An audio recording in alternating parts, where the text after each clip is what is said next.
Hi, Fiends. Thanks for joining me on DonnaJean's Coffee House of Horror.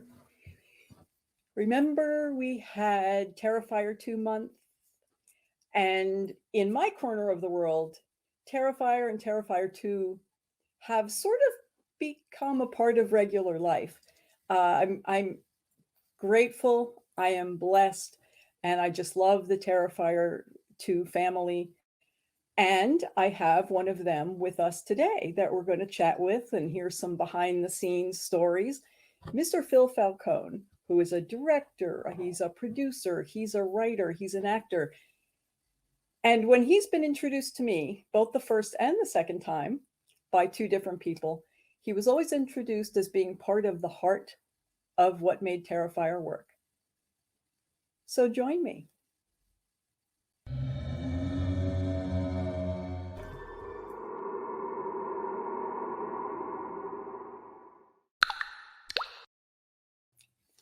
Hi, Phil. How you doing? I am well. How are you doing? I'm hanging in there. I'm doing good. Hanging in there beats the heck out of not hanging in there. Without a doubt. Without a doubt. As I was doing my little introduction, it was kind of making me think that the first time I met you was actually at Monster Mania, Yep.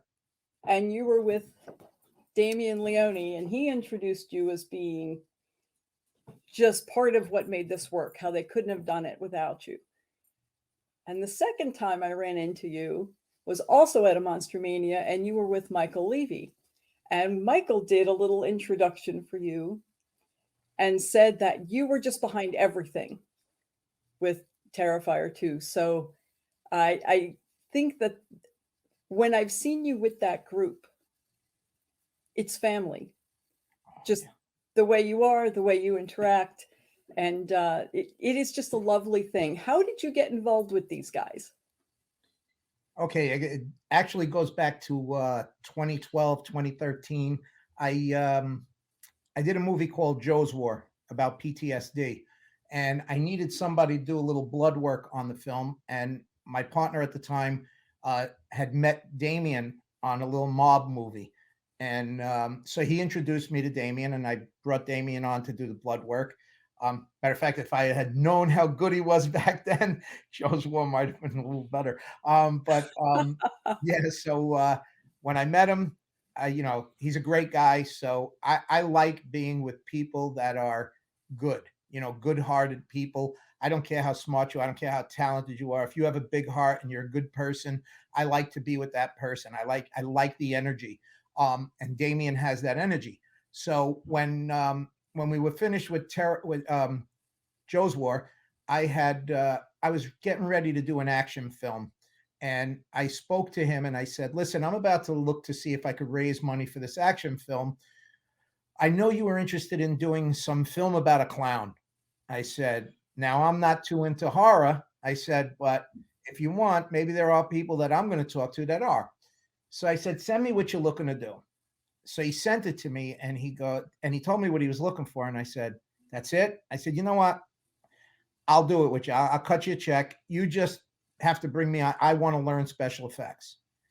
And he said, "Sure." And later on, I found out that he thought I was full of shit, and he was never expecting it. So I had told him, I said, "Open up a bank account, and I'll send the money and put it in the bank account."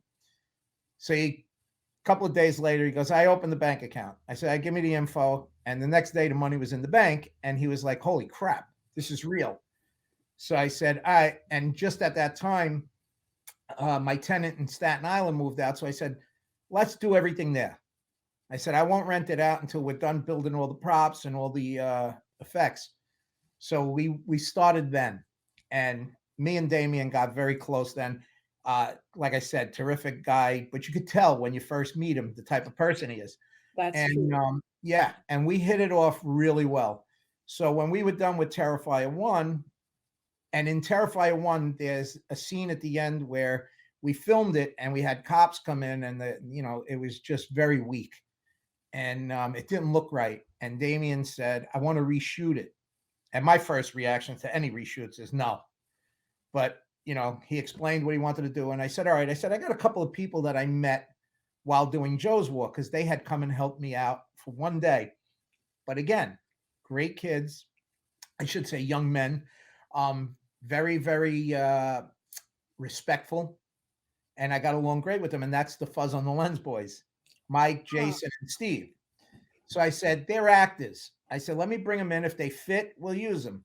So Damien met them and he says, all right, we'll use Steve and Jason as cops. And I want to add to this scene. We'll use Mike. And that's where he gets beheaded.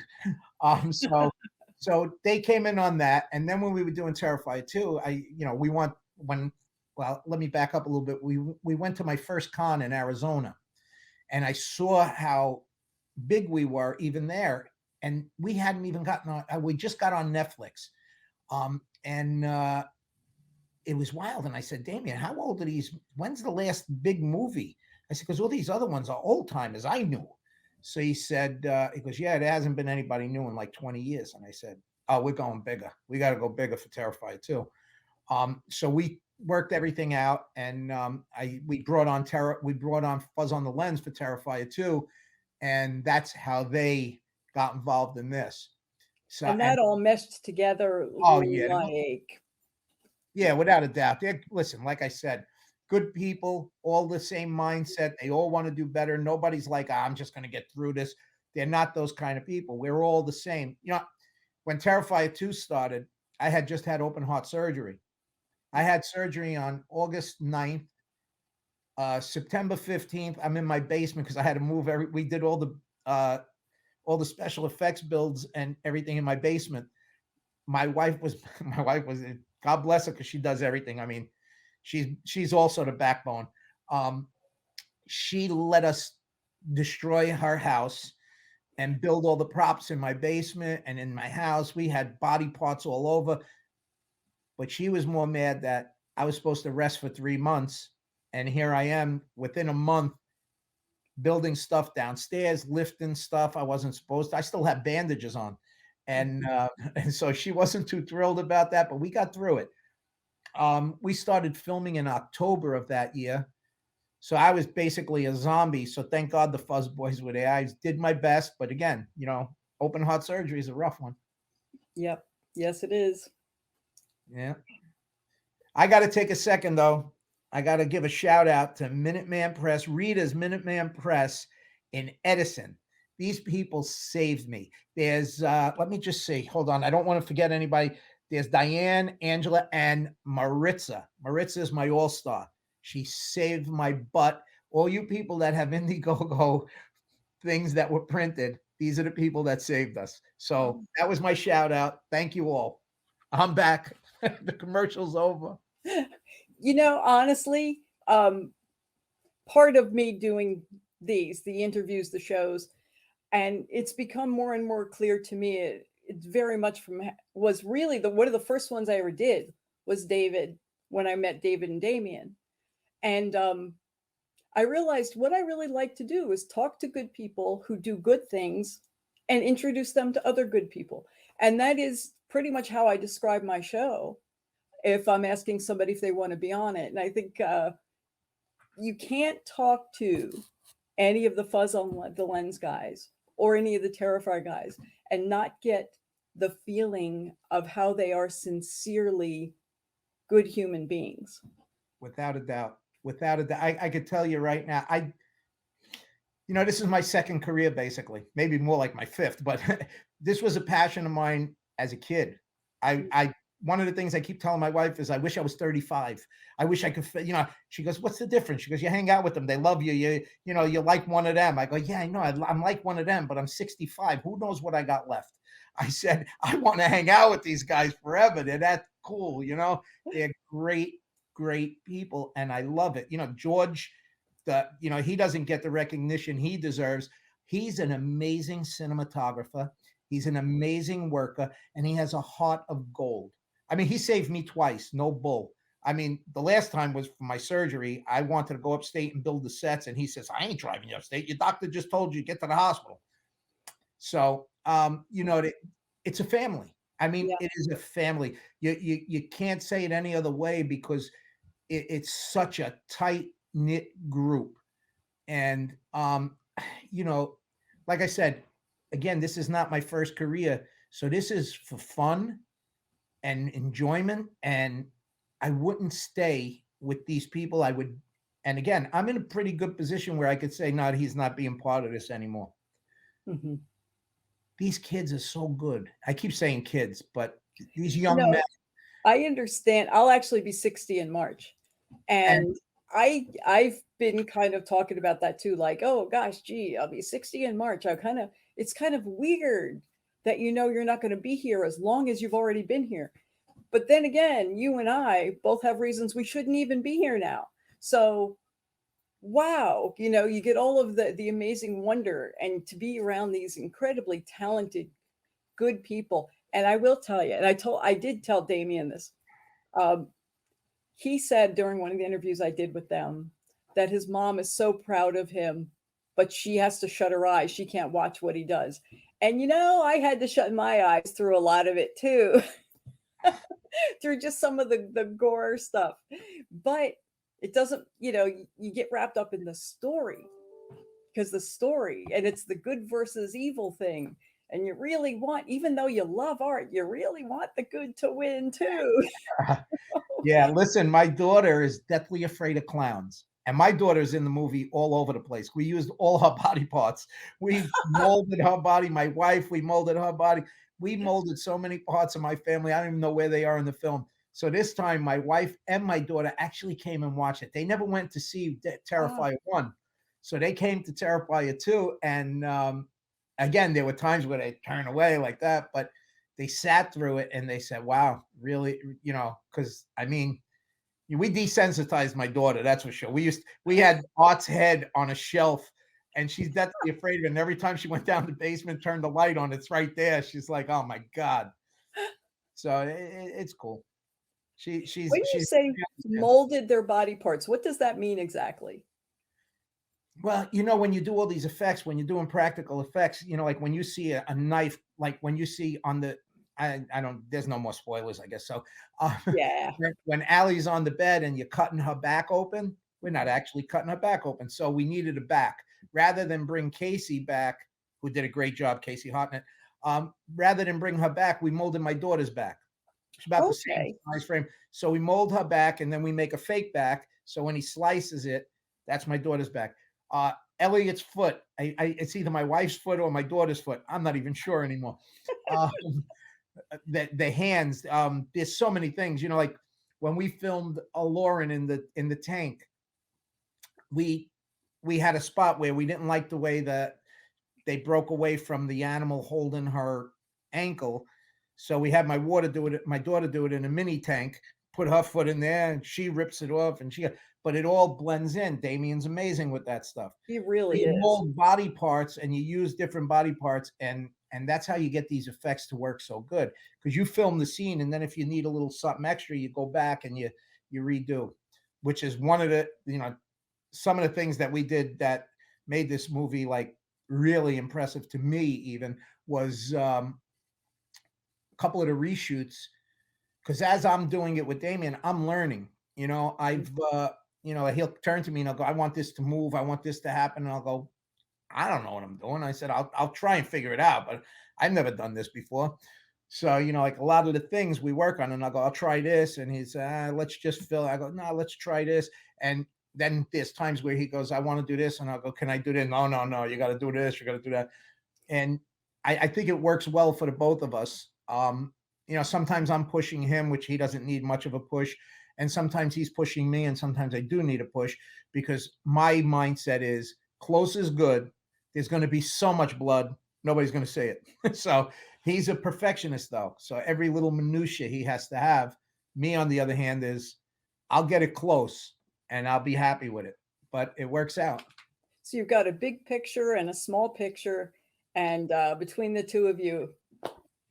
Yeah, he's one for let's push back. I go, no. Yeah, we got to push back the date. No, we'll get it done. One of the biggest scenes, the Clown Cafe. We were still molding things in my basement, and he goes, Phil, we got to push this shoot back. We don't even have the set built. I said, you stay here. I'm taking Steve, Jason, and George. We're going upstate. you'll have the scene. He goes, it's 3 days away. I said, you stay here. I'm going upstate. You come up. Don't cancel nothing. And I went up there. My friend Larry was up there, one of the executive producers. He helped us out a lot. George, Jason, and Steve. We went up there. We built the whole Clown Cafe in 3 days. Whoa. Together. We also had a guy up there, Rob. He's like a handyman. He helped us out. But we got that set done. Floor, you got to remember, that was a dirt floor and metal walls. And we got that done in 3 days. How was what was Damien's response when he first came in and saw it?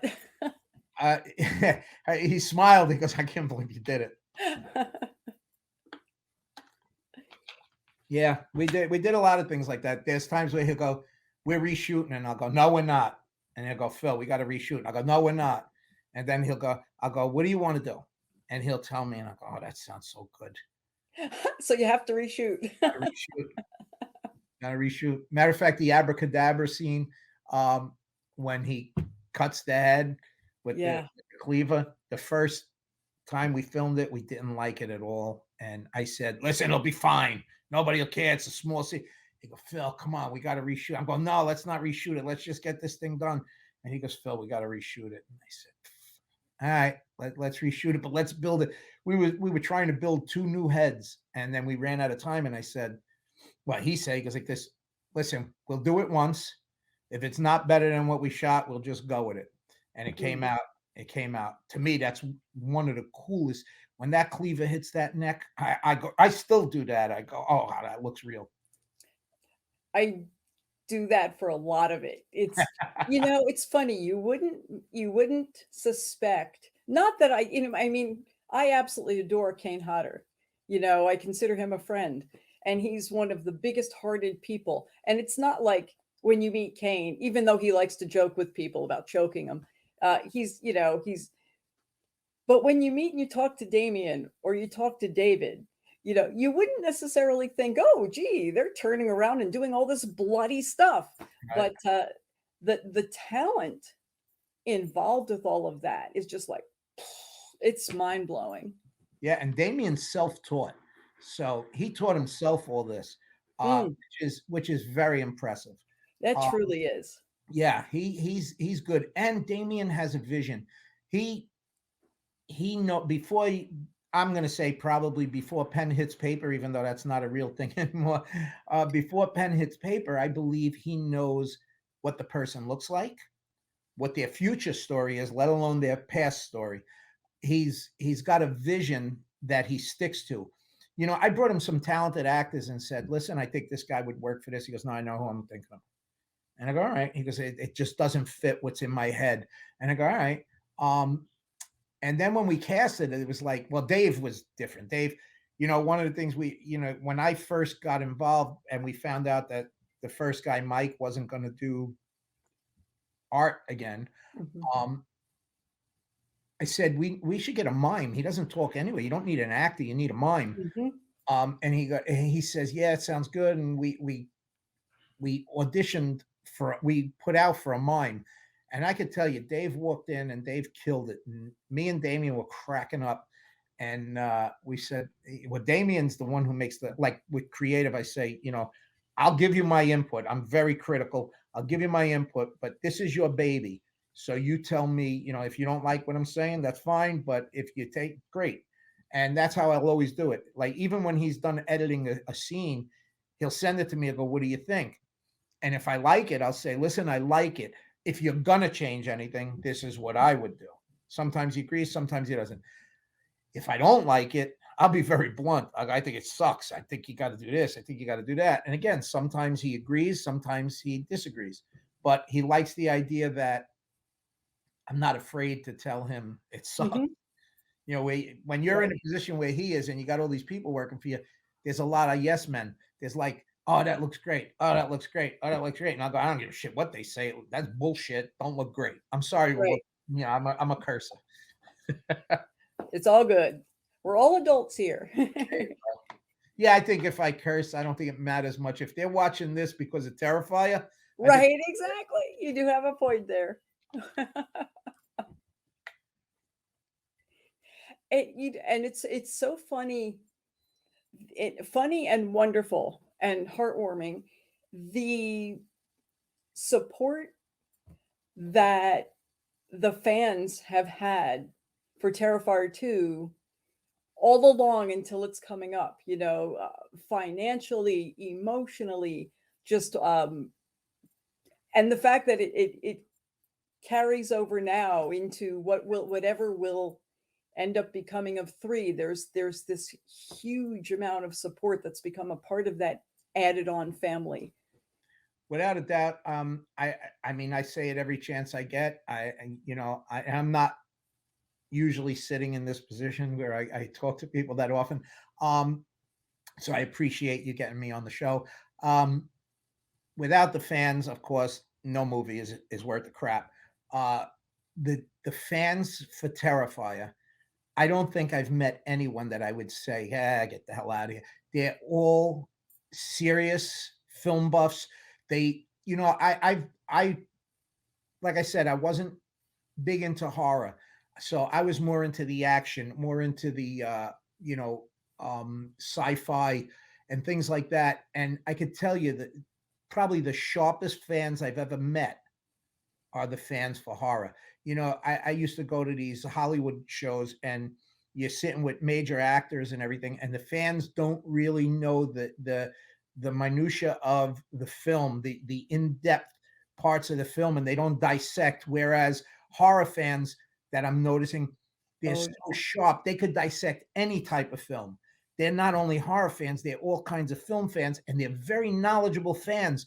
And that excites me, because when you have fans like that, they're going to let you know when they don't like something. They're going to let you know when they love something. And our fans have been amazing. And listen, even with the critique, when they say, this, I didn't really like this, you're not going to satisfy every person, but you want to hear the truth. I'm the type of person, I want to hear the truth from everyone. Sometimes it hurts, but when you're getting the truth and it's coming at you, you're going to know. So if you did good, if you did bad, if it's like a split. I love that. I don't only like to hear the good, I like to hear the bad too. I just like the bad to be a lot less. I want to share this with you because it hadn't really dawned on me. Not that I've had the opportunity to talk to any of the Fuzz on the Lens guys since the last Monster Mania Oaks when they were there. But I love working at Monster Mania. They're family to me. And what I've been doing the last couple of years is working at the VIP table. So when people have a VIP ticket, they bring it up to skip the line, and I walk them to the front of the line. The degree to which people came up and felt that they were a part of the family when they were going to go meet David or Damien, it was so sincere, and I had one person came up, and I was doing the ticket refund and putting their VIP ticket on them, and they said, "Well, I'm a sponsor of the Terrifier, so I can't wait to see him in person and say hello." And you could tell that person felt connected. Right. And of course I'm just smiling to myself like, tee hee hee, I feel connected too. But it's something that it's invited and it's nurtured by Damien, by yourself, by Michael, by David, really by Lauren, by Elliot, by everybody. It seems to be like, wow, thank you for being part of the family. It's so sincerely beautiful.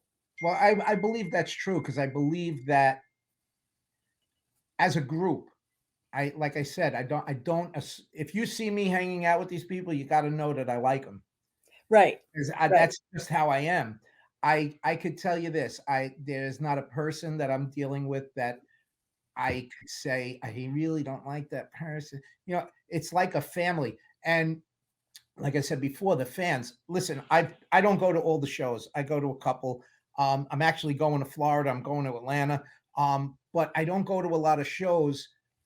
And when I am there and I talk to the people, I get a feel that they, like you said, they feel like they're part of it, and we accept that, and we want them because they are a part of it. Without them, this would have not blown up the way it did. I mean, I was talking before we got on, and I said, we expected to get our Indiegogo perks out a long time ago. Soon as we were able to, we never expected how much work there was once it went into that many theaters. We thought it was going to be 10, 15 theaters. We thought it was going to be a 1 week end event. It turned into a month and a half, 2 months of work. Yeah. Because now we have to do all this extra work that people don't see, and we're a small crew. So, I mean, I'm just starting to get the Indiegogo perks out now that have spoilers. I'm like, oh my God. I get emails every day. You know, I'm not trying to bother you, but if you can, and I'm like, listen, I am so sorry. Because I'm answering these things personally. I'm going, I'm so sorry. I'm trying. We'll get it out. I promise you. And we appreciate that. And these people are part of the family. Like I said, without them, this doesn't go a month and a half, 2 months in the theaters. It goes those 3 days and out. It goes to 10, 15 theaters and we're done. So and again, there was no PR for this. This was, we're in theaters, go watch it if you can. And it blew up. Let me shut this thing off. I'm sorry about that.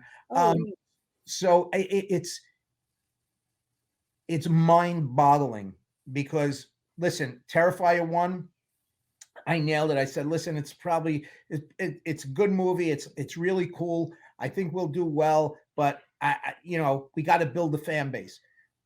I never expected it to be like this for Terrifier 2, even though we knew we had a good movie.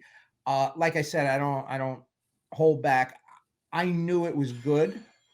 I didn't expect to get in this many theaters. Yeah. That this is unprecedented, so it's hard to imagine that it would have done that.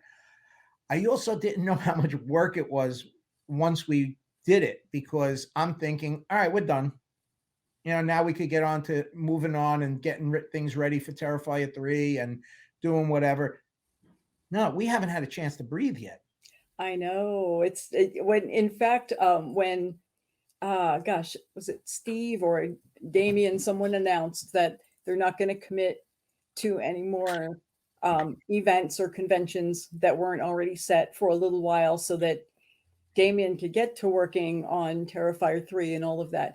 I know a lot of people kind of took like but those same people were also like, oh, yeah. Well, it's start working on 3. It's a double-edged sword, because exactly.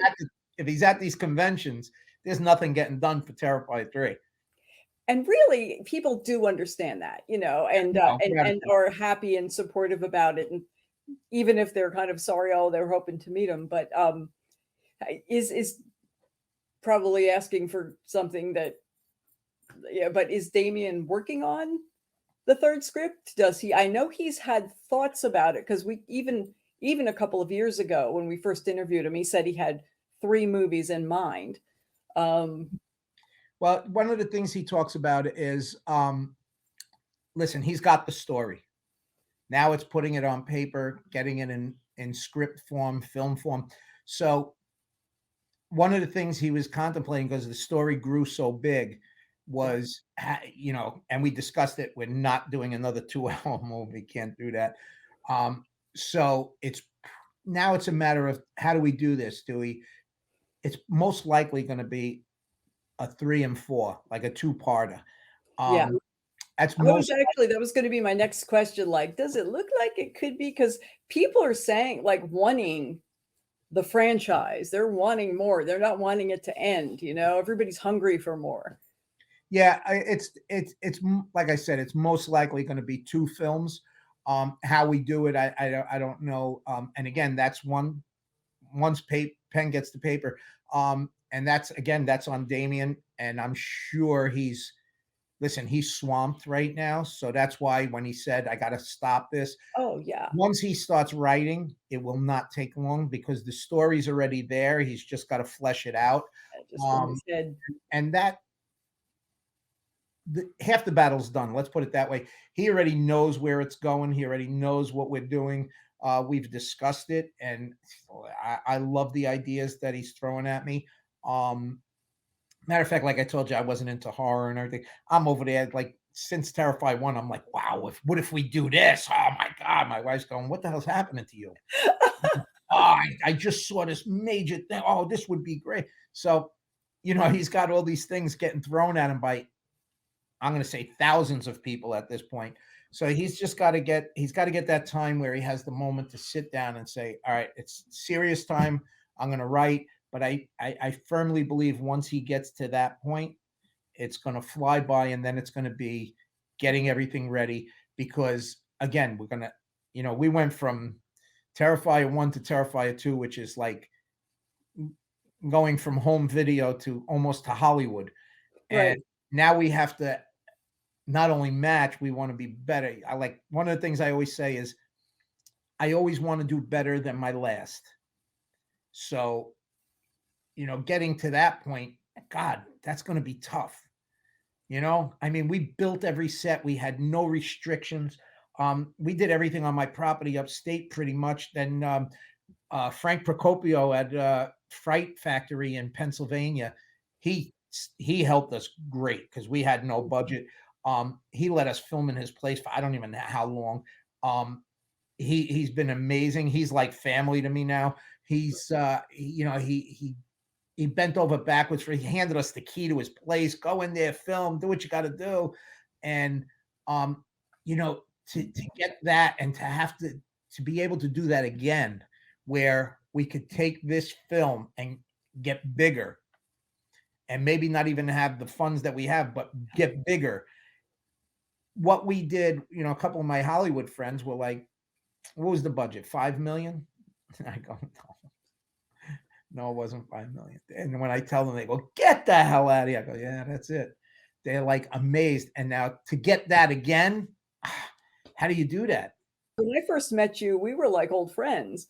And I think people recognize each other. And it's such a wonderful thing that all of you Terrifier guys recognized each other, and the way you just fit together with all of those talents. So you don't have to know how to plug something in or turn something on. Right. Someone else does. As long as somebody else isn't around. Steve Bellasala, sometimes I call him, he don't answer. When he finally answers, I go, stop trying to avoid me. He goes, I'm not avoiding you. He goes, I was busy. I go, stop trying to avoid me. He goes, I call him constantly. Hey, I don't know how to do this thing. He'll go, get me.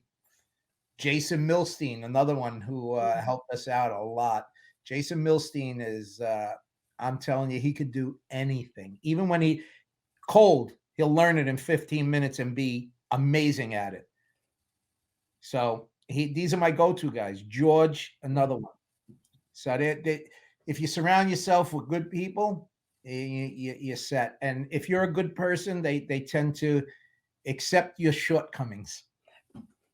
I guess we all do for each other. That's the way that works. I do a lot with veterans, and I actually signed autographs the last time because I was sitting next to Mike Levy, and Mike is going, "You want him to sign?" And the guy's going, "How much?" And he goes, $20. I said, "All right, I'll sign." So what I did was, I knew that a couple of veterans were having, issues with food for Thanksgiving. So whatever I did, I took the check, I wrote a check, I sent it to the people, and they got their food for Thanksgiving. So I'm going to do that again. I said, that's a pretty good idea. People are spending money on autograph. I'll do it, and I'll give it to veterans groups. And whatever it is, 200, 500, 1,000, whatever it is, it's good. And Christmas is coming up, and I'm going to be in Florida. I said, we'll see what happens. But I like doing that. And, it makes it it makes it more fun for me. And it makes it like when I see a veteran come up and say, can I get your autograph? Yeah, shit, yeah. Well, this is a direct one. I don't need no money. It's going to you. God bless. So, I like doing it. And when you see like-minded people like that, it's amazing. Amazing. Absolutely. And we're friends on Facebook, so I follow a bunch of things that you post. And when people are doing things for each other, it's really how it should be anyway. But to a degree, you can't really expect it of other people, but what you can try to do is try to lead the way, you know. I hear you. I definitely hear you. And I don't put anybody up like I said, I don't ask anybody else to do anything. I do my thing. It makes me happy. Not everybody is in the same position as I am. Right, right. Everybody has their own thing. You know, listen, my family, when I was young, we were living in Brooklyn. I have 5 sisters, a brother. My father was a longshoreman. My mother was just a housewife. I say just, my God, that was terrible because without a housewife, you're screwed. And there's probably a lot more work to doing that than there is to going out for most jobs. Yeah, I agree 100% because she kept it together for all of us. We were the poorest family in our neighborhood, and we were in a poor neighborhood. And growing up, we never knew it. You know, we didn't know we were the poorest people. We just were. And when we started doing things, and we started, you know, my whole family, as we started growing, we've always been that way. My sister is one of the most charitable people I've ever met. My sister Marie, she's incredible. My sister Florence, she works for a doctor. She helps everyone. My sister Janie, same thing. I mean, my sister Lois, I mean, she'd find good in the devil. So I look at it and I say, I believe it's because of the base we had. My father was a hard worker. My mother was a hard worker, and she kept the family together. I say, we've all been there, and we've all had nothing. And now, even if we don't have that much, we're willing to share with people that have less. And it's such a good feeling. It's like, you know, my whole family tells me, you don't know how to accept a gift, because I don't. You know, my whole enjoyment is me giving. Yeah. Me getting, thank you. I don't, thank you. What am I going to do with this? And they go, oh, shut up and take it. But I have trouble taking. I love giving. It's a beautiful commentary on your spirit and on your heart, and clearly how you and your whole family were brought up to interact responsibly for yourselves, but also not responsible for each other, but to be there for each other. Oh, without a doubt, I wouldn't change anything, nothing for my family. I'm telling you, our family ties are so strong. It's insane. We could be you know, 2 of my sisters could be fighting. You butt in and they say, shut up before both of them are against you. So it's like the fights are there, but they're over in a minute and we're family again. It's like I said, I wouldn't change my family for anyone's family in the world.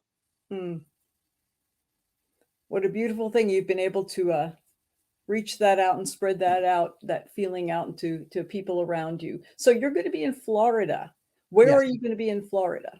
What is it, in Ocala? Yeah, listen, you know, I really enjoy, as you know, I enjoy talking. You know that.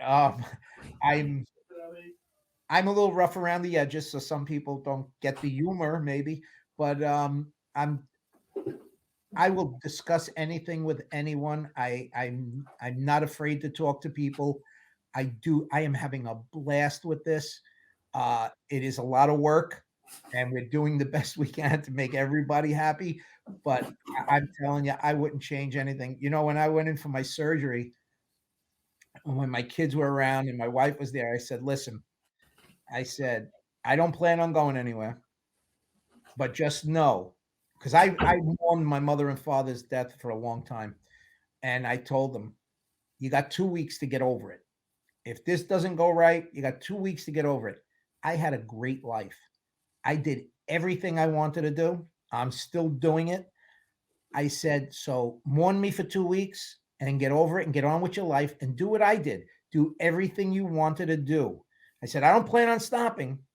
I plan on doing more. There's a couple of things that I would love to do for my bucket list, but if I didn't get to them, I'm fine because I did everything I wanted to. I'm just adding to the list. Would you want to share a couple of those things on your bucket list? God. Sure. I want to do something more for veterans. Oh, look at that. That's Hibble. Hey, Hibble. I I would like to do more for the veterans than I'm actually doing. I definitely want to do more movies. I want to get into building.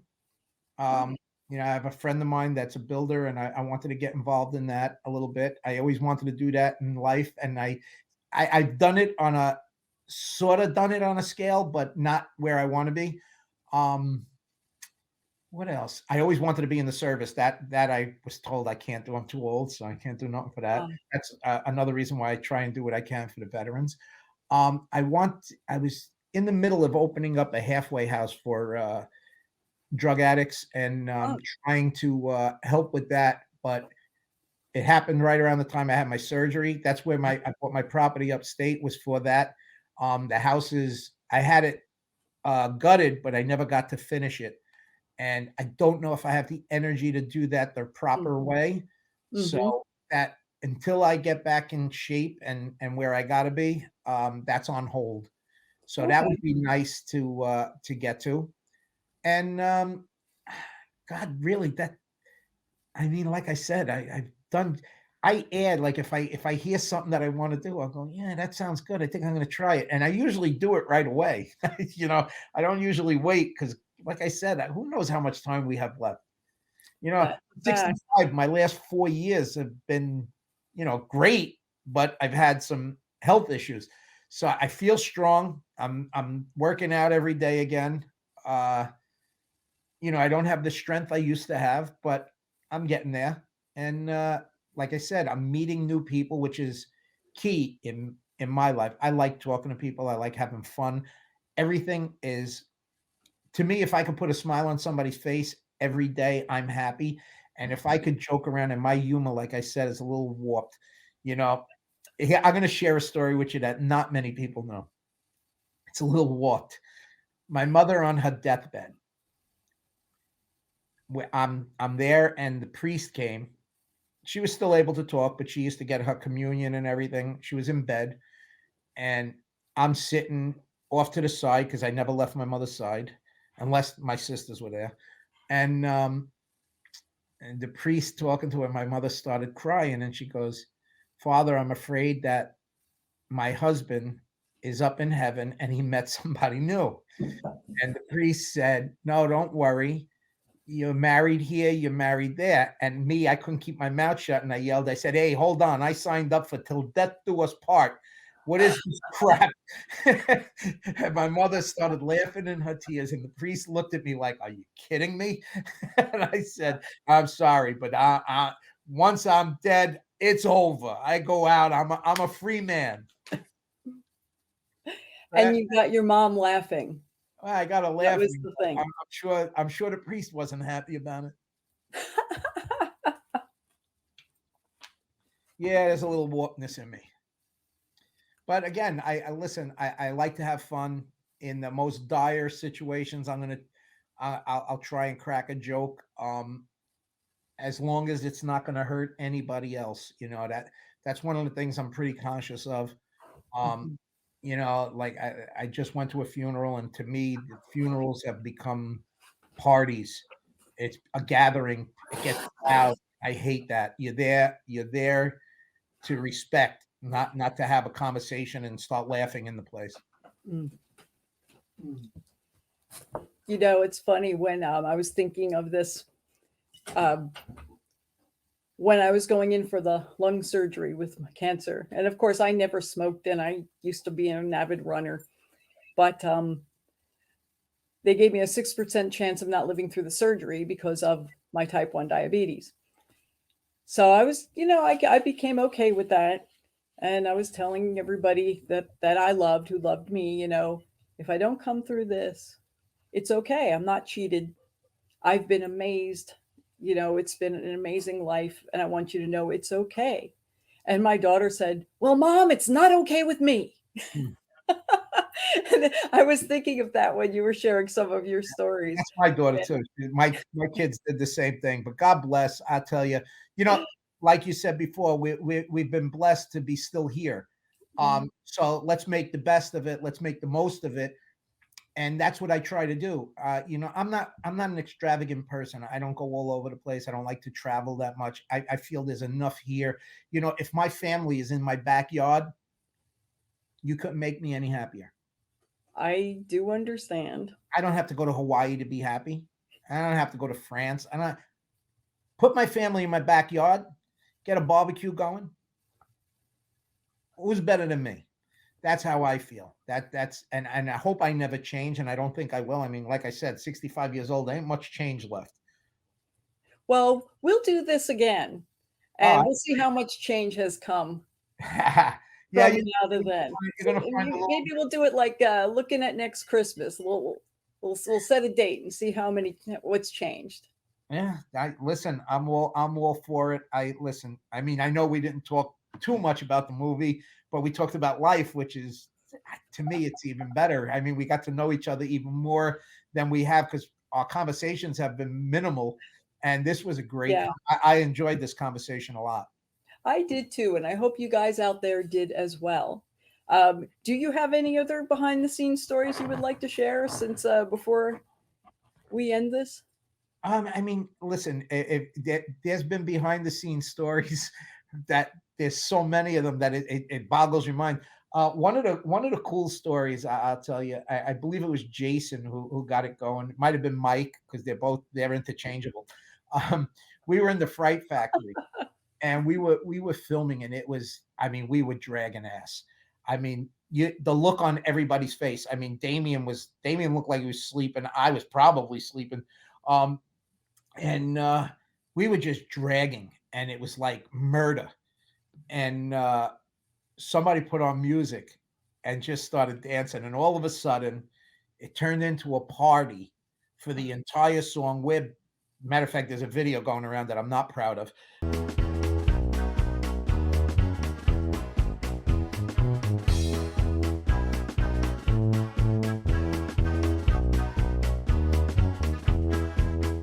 I was dancing, and we had just going ape shit, having a blast, and it just rejuvenated us. And it was like, all right, let's go. We're ready now. We could go. So it's things like that were awesome. Things like the bedroom scene where Allie gets killed. There's always blood work, and there's things to do, and we, to get that scene, to get the body moving, we needed somebody under the bed that I made. I made a fake bed so that we could put pipes and stuff where they can move the bodies. And Steve, who's amazing, he does a lot of stuff. We threw him under the bed. We said, God, you get it. And now, Damien likes a lot of blood. He does. Pouring blood on this thing, and Steve's under the bottom, underneath, nowhere to go other than to just move these props, and the blood's pouring down. He comes up, he's all full of blood. And it's like, when I saw him, I was like, holy crap, that's insane. Then, there was the time where the mother's head gets blown off. Right. Me and Steve were standing behind the car in a doorway. We were, I'm going to say, at least 15 feet from the head. Soon as that gun went off and that head exploded, I got pelted with shit. And I went, what the hell?